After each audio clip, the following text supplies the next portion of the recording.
Well, the story of the Big Nine was a pretty cool one. And we go over to Wisconsin, and it's a little bit different because here, living on the property, you get to know these bucks over and over again. But even in Wisconsin, most of the bucks we have at least a 2-year history with, if not 3 or 4.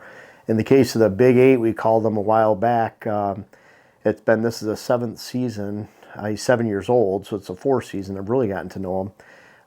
But in this case, the Big Nine was one that I at least got to know last year. I got to pass him up, and he was one of those tweeners. When he comes into the water hole, I was sitting up there in that stand. He came in perfectly. Love hunting over that water. It was dry last year, and you can see when he comes in, he's got to put his head quite a ways down to even get some water, which is another reason we like using the bigger tanks. But I like this spot because I can come in through a steep ridge system from the west, through open timber where we don't find deer. I can sneak up to that stand location, and I never even have to walk by the water hole if that's the way I come in. And so when I get to that spot, really, and I have the wind in my face, it's a no deer approach, and you're getting right to the edge of really, really good deer movement, and that's what I like about it. And so that happened in early November last year, and you fast forward to, I think it was either October 29th or October 30th to look at the date, but I did the exact same thing. And he was one of the bucks we had pictures of. And although the Big Eight is my #1 target buck, I like having multiple target bucks. And so he was #2 on the list. And in fact, it was funny, my neighbor that we keep and share videos with, the Big Nine was #2 on his list. The Big Eight, he has a different name for it, but that was #1 on his list. So coming into the same way, just within a few days, and he was one I was really hoping to see.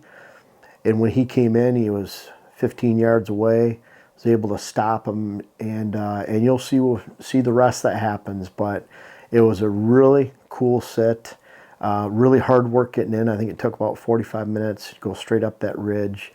But I'll let you see what happened and how it all played out, the work that goes into getting in the spot. But let's roll it. Check out this hunt. And between Bow in Minnesota and the Big Nine in Wisconsin, I was really blessed to have a great year, especially bow hunting.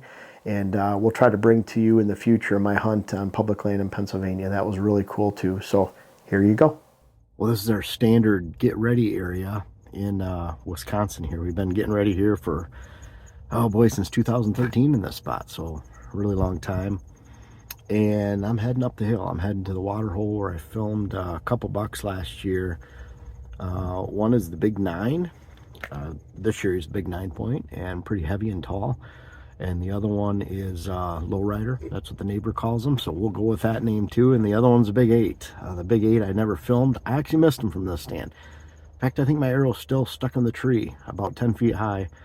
Went off a branch and deflected, and didn't come close to him, obviously. But really starting to move around. We had bucks moving in both states quite a bit this morning. So I'm moving to a spot where I feel that the deer, especially the mature bucks, are bedding. I'm blowing my scent kind of the opposite way at an angle, and I'm up high. So as it gets later, the winds and the thermals are going to go downhill. There is a chance they could get downwind of me before they get to that water hole if they come from the other way, but it's a lower percentage chance. So they also come in from behind me. So it's one of those where your head's on a swivel, and it's a steep downhill shot for about 25 yards, but one I made before and killed bucks on. It's perfect timing. They love hitting this water. It's been dry for a few days, so they're sitting dry all day, running around, probably very active in their bedding areas, chasing does. And so I'm hoping for some early movement this afternoon. I'm going in for about a 4.5 hour sit. So can't wait. And of course, I'm going to bring it to you. Well, I'm heading in. Still got to go uphill a long way, especially the steep part. It's always like a 35-40 minute walk in, depending on which way I go. I'm going through the non-deer side where I blow my scent into. So definitely the best approach for the afternoon. Kind of the opposite in the morning. I'll actually go out the other way in the afternoon, evening. But looking for the Big 8, the Big 9, or Lowrider. Well, I made it up here. 45-minute hike. So pretty long hike in. But beautiful, beautiful setting where I'm at.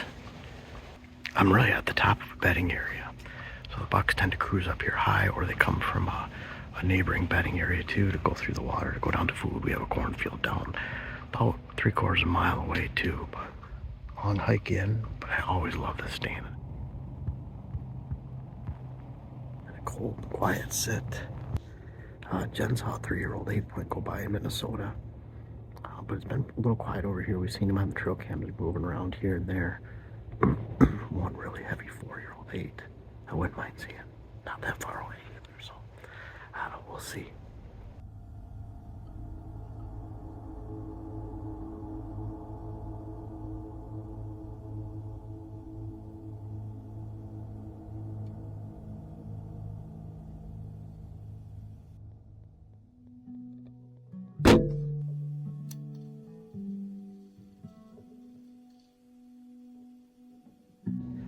Well, I just shot the big 9. He's the one that I passed last year, right at this water hole. And I think I heard him crash and fall. So I'm pretty sure I got him.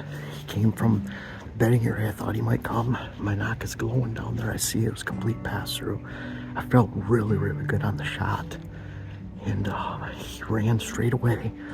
Ran across the top of the hollow, and I heard a crash. He's a big, tall 9-point. Or more like a basic 8, but he's a really cool buck. He's nice, at least a 4-year-old. I thought he was 4 last year, so he's either 4 or 5, but I'm pretty sure he's down. And I'm gonna get down. I'm gonna go look, because I know he's down.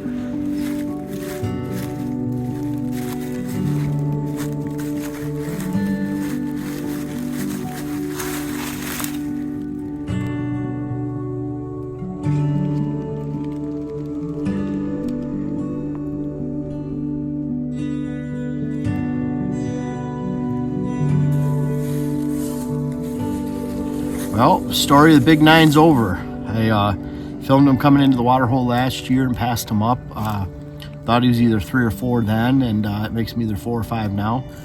But, oh man, pretty cool to get my hands on him. He didn't go very far, maybe 125 yards. He's coming in the water hole. He's coming in the water hole. I passed him up last year too, so, you know, obviously creature's a habit. But, man, really pumped to get him. Dante's here filming. Jen and my daughter Autumn and her fiance Joey are coming. Jackson's coming, so we have the whole crew coming here pretty quick, and then we get to go watch the Lions game afterwards. So hopefully they beat the Raiders tonight. But awesome hunt. You know, it was quiet. I didn't see a deer. He was on the water hole this morning. Really one of the only 2 stands that I can hunt on this property with that wind, and it worked out really well. He actually came in quartering away, about 15 yards away. Heard him crash, made a loud noise. So I wanted to track him. I was able to track him a little bit while it was light. Didn't want to wait for everyone to get here when it was dark. So that was kind of nice to be able to do that. Sometimes have a bunch of people and we're tracking, but to just kind of do it on my own and take my time and take in the woods and take in the moment was kind of a quiet time maybe you guys can relate to that you don't get to do very often. So I really enjoyed that, enjoyed walking up on him, and then the phone died. So Dante's actually filming with his phone, and he's got a good camera and light in here too, so we can get some good pictures later. But the story of the big 9's over. Wisconsin season's over. Minnesota was over 3 days ago, and we saw some gun tags. I'll probably hunt in Wisconsin with my bow, which I really enjoy doing.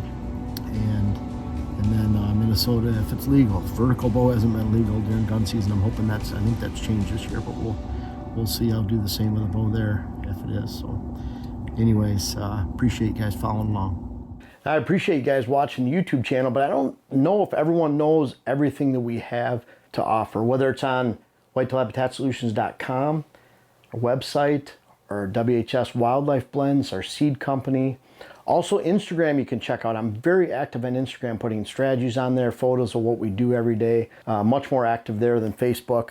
But our seed, web classes, books, clients, articles. I have over 600 articles on whitetailhabitatsolutions.com. Everything whitetail strategy. Of course, we have hats on there. And then make sure to check us out on Instagram again. But Lots of stuff to offer. We're always coming out with new things, and this isn't the end of it. We have more things coming soon. Make sure to check us out.